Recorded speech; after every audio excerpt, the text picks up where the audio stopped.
We start with the latest efforts to defuse growing tensions between Russia and Ukraine. Ukraine's President Volodymyr Zelenskyy is calling for calm after speaking with U.S. President Biden. He said there has been no further escalation with Russia at the moment, and he is asking allies to dial down talk of war. Earlier, Russian President Putin, whose country has massed tens of thousands of troops near Ukraine's border, accused NATO and the U.S. of ignoring Russia's security concerns. NATO says it is prepared to put more troops in Eastern Europe after Washington warned Ukraine to be on alert for an invasion. Scanning the landscape on this Ukrainian border city, troops try to gauge Moscow's next move.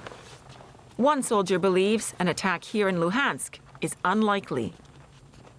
Our navy is not strong enough to withstand heavy attack, so I think the coastline could be easily captured. That's my opinion.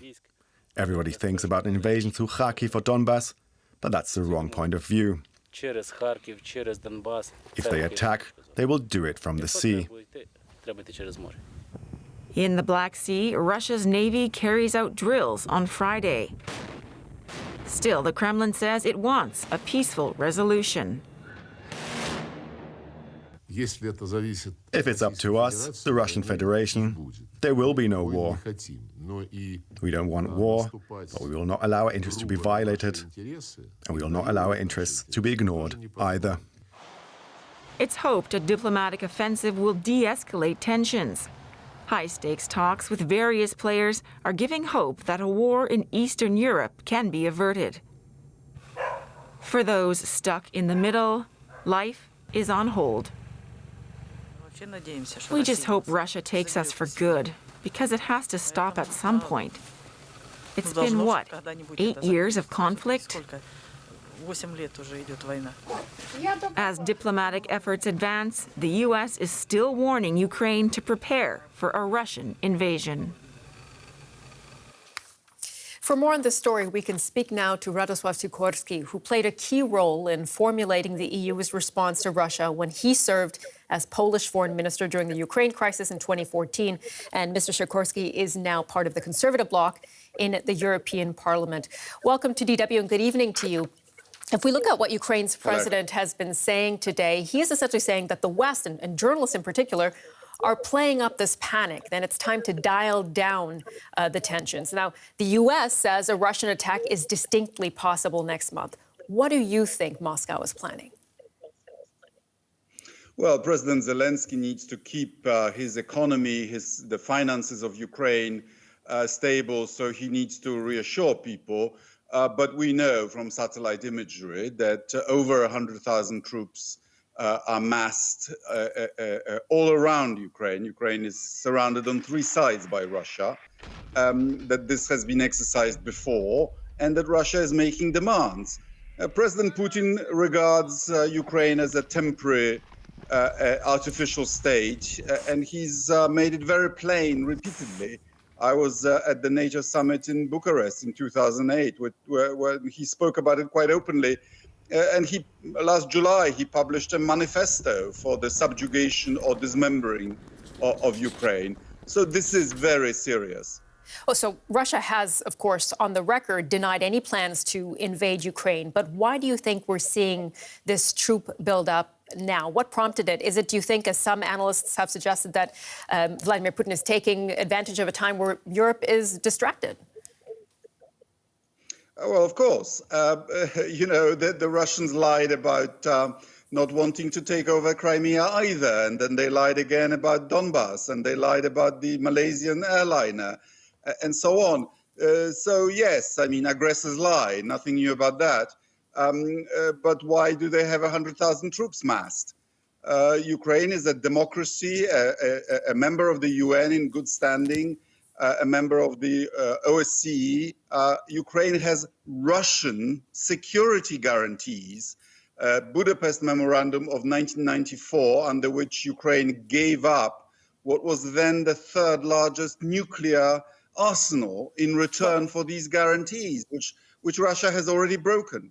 Well, I have to ask you about what Russia says here, because it actually says that the U.S. and NATO are the aggressors here, not Russia itself, by expanding its eastward presence, by stationing troops and sending arms to eastern member states. So what's your response to that?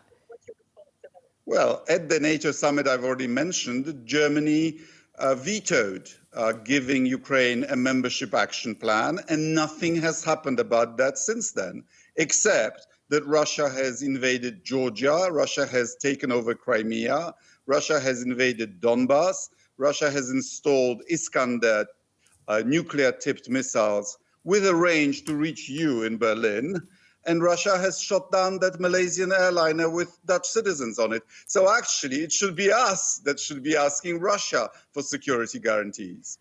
I have to ask you, Mr. Cerkorski, you actually, as we mentioned at the beginning, worked hard to bring Ukraine closer to the European Union. Well, you were the Polish foreign minister. How did you expect Russia to respond to that? Well, why should Russia respond to it at all? Countries have the right to choose which customs areas they belong to. We were negotiating a similar arrangement with Russia herself. It's none of Russia's business. Ukraine is an independent country.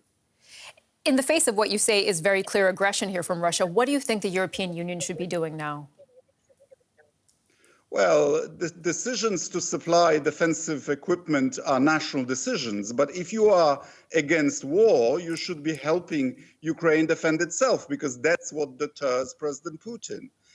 And we should be conducting our foreign policy in common, as we pledged ourselves to do in the Lisbon Treaty. But unfortunately, some of the biggest member states are freelancing to not a very good effect. I hear what you're saying, so I'll ask you directly. Should Germany be sending defensive weapons to Ukraine? Well, of course. A UN member in good standing is being threatened with dismemberment by an aggressive neighbor. Remember, Germany wreaked huge destruction to Ukraine, mainly in Belarus, not Russia, during the Second World War. You have a special duty to preserve the peace in Europe. Radek Cerkorski, a former Polish foreign minister, joining us here in our program. Thank you so much for sharing your insights with us today. My pleasure. With the focus on Ukraine at the moment, Germany and its ties with Russia are also in the spotlight. And we can bring in our political correspondent, Thomas Sparrow, for the latest on that. Hi, Thomas. A lot of questions are being asked here in Germany about what the country is willing to put on the table. So is Germany prepared to suffer economic consequences to send a message to Russia? It is certainly preparing itself to suffer economic consequences, and in fact, Germany's Foreign Minister Annalena Baerbock stressed precisely that very recently when she met US Secretary of State Antony Blinken, saying that any aggression from Russia will be met with strong consequences from the West, even if that means also economic consequences at home. In particular, what everyone is talking about is the Nord Stream 2 pipeline, a pipeline which has already been built under the Baltic Sea, joining Russia and Germany, which is waiting for regulatory approval and which is being strongly criticized by countries like the United States or some of Germany's allies in the European Union, including, for example, Poland, whereas German officials in the current government, but also in previous governments, have stressed that Nord Stream 2 is mostly an economic project. The US and these European countries believe that it is putting Germany at risk, making Europe vulnerable and giving too much power to Russia. So that's why, in essence, Nord Stream 2 is becoming a very important and also very controversial part of this whole equation around the US-Russia-Ukraine conflict and so on. And Thomas, I want to ask you about another part of the debate here in Germany, which is whether to send arms to Ukraine. Why is it that Germany is still refusing to send weapons?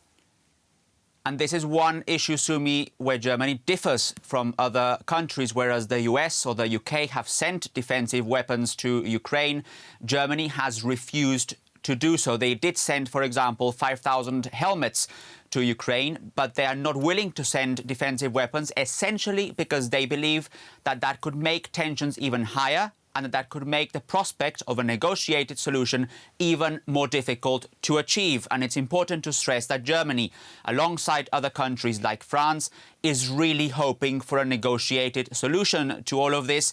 For example, by reviving the so-called Normandy format talks, France, Germany, Russia and Ukraine. So Germany's hope is essentially put on a diplomatic solution to the crisis and not in sending defensive weapons to Ukraine.